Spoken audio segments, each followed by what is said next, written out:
Olá, paz e bem. Sou Paulo da Costa Paiva, leigo professo na Ordem Franciscana Secular e também idealizador da mídia digital Partilha Franciscana. Lá você encontra tudo relacionado à espiritualidade franciscana, mais precisamente da Ordem Terceira dos Penitentes de São Francisco de Assis. Você encontra vídeos, você encontra textos, histórias de santos e muito mais. Aproveitando, faço também um convite para conhecer nossas fraternidades espalhadas por esse mundo afora, há mais de 800 anos, evangelizando, levando Cristo com simplicidade e muita alegria. Hoje vamos dar continuidade à breve história da Ordem Franciscana Secular. E cada vídeo a gente conta uma parte, um capítulo, já que esse texto ele é bem intenso. E hoje vamos começar pelo Tomás de Celano, o que ele fala, o que ele tem escrito, registrado daquela época. Tomás de Celano, em sua vida primeira, escreveu: começavam a vir a São Francisco muitos do povo, nobres e sem nobreza, clérigos e leigos, compungidos pela divina inspiração, desejando militar para sempre sobre a instrução do magistério. E a todos dava uma norma e vida, e demonstrava de maneira segura a via da salvação. E o anônimo Peruzino, de alguma forma, completa, acrescentando como era guiado na qualidade de companheiros de Francisco. Aqui já é outro relato que está nas fontes franciscanas. Temos esposas que não consentem serem abandonadas. Ensinai-nos, portanto, os caminhos que podemos percorrer salutarmente. E eles organizaram dentre estes uma ordem, que se chama Ordem da Penitência, fazendo com que esta fosse confirmada pelo Sumo Pontífice. A gente vê aqui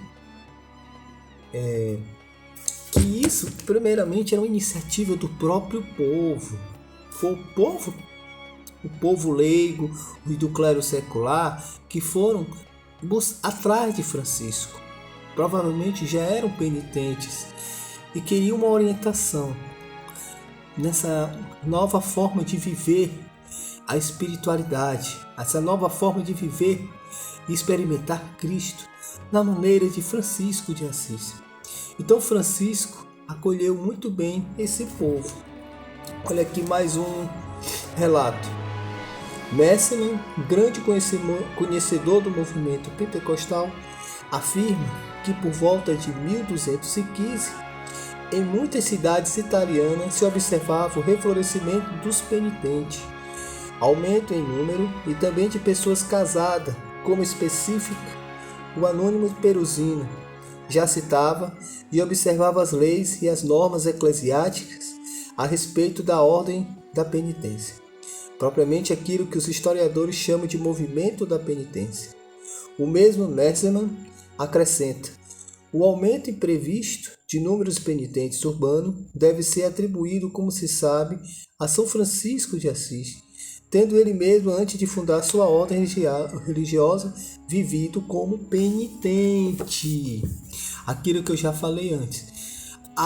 O início do caminho de Francisco na vida de intimidade com Jesus, ele começou como penitente.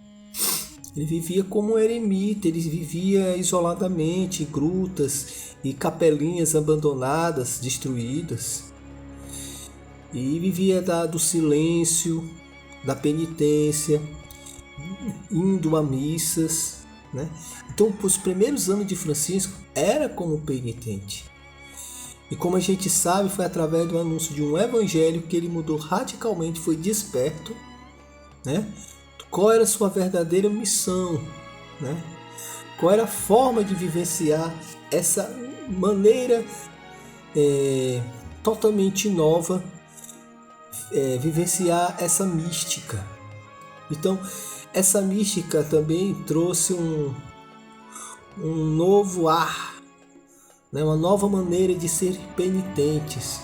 Então, essa maneira nova de ser penitente, orientada pelos frades, inicialmente pelo São Francisco de Assis, criou um movimento muito grande de leigos, do próprio clero secular, de vivenciar essa maneira penitente dentro da mística franciscana, né? Criando assim a ordem dos penitentes de São Francisco de Assis.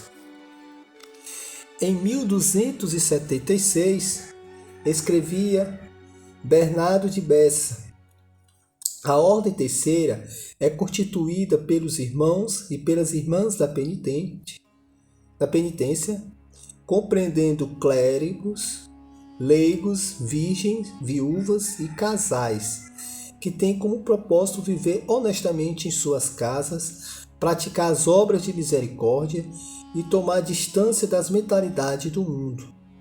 Entre eles podem ser encontrados cavaleiros e senhoras da pobreza, que, segundo a mentalidade deste mundo, antes se vestiu com roupas requintadas e calçados de couro, agora com trajes e calvaduras humildes. Se mistura aos humildes de tal forma que não se tem dúvida a respeito do fato de temerem verdadeiramente a Deus. E a estes, no começo, eram designados um frade como ministro. Bom, antes de eu falar disso aqui, eu quero falar que não existia classe social, aparentemente, na ordem dos penitentes. Ele acolhia a todos, do mais pobre ao mais rico, do mais nobre ao plebeu. Você tinha cavaleiros, você tinha reis, rainhas, você tinha o clero secular, você tinha o pobre também. Então ele acolhia todos.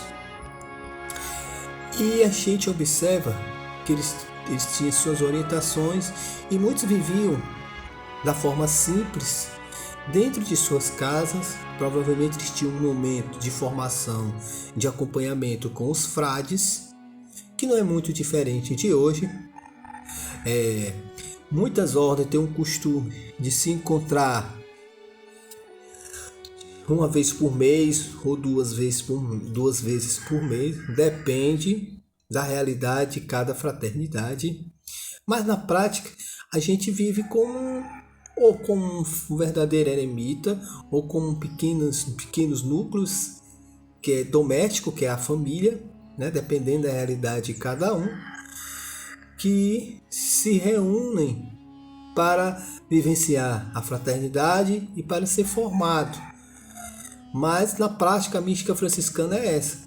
No dia a dia, na semana, durante o dia, durante o cotidiano, você é aquele semelhante a São Francisco de Assis, que vivia sua mística sozinho, né?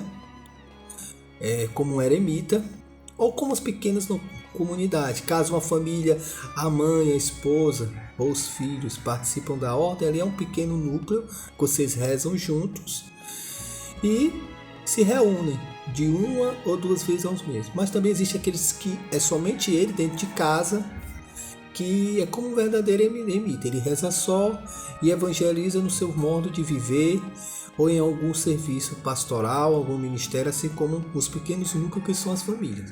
Mas o importante é que é fiel aos seus princípios, ao direcionamento da regra e ter um encontro em fraternidade, né? É importante esse encontro em fraternidade, porque franciscanismo sem fraternidade não existe.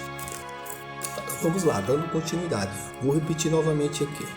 A estes, no começo, era designado um frade como ministro, mas agora são confiados aos próprios ministros in loco. De modo, né, in loco, que é uma colocação, como é que se chama em latim, né? De modo que considerados pelos frades como confrades, gerado pelo mesmo Pai, são contemplados com conselhos e ajuda. Assim o Senhor fez crescer em herança em seu servo Francisco e lhe deu a bênção de todas as nações.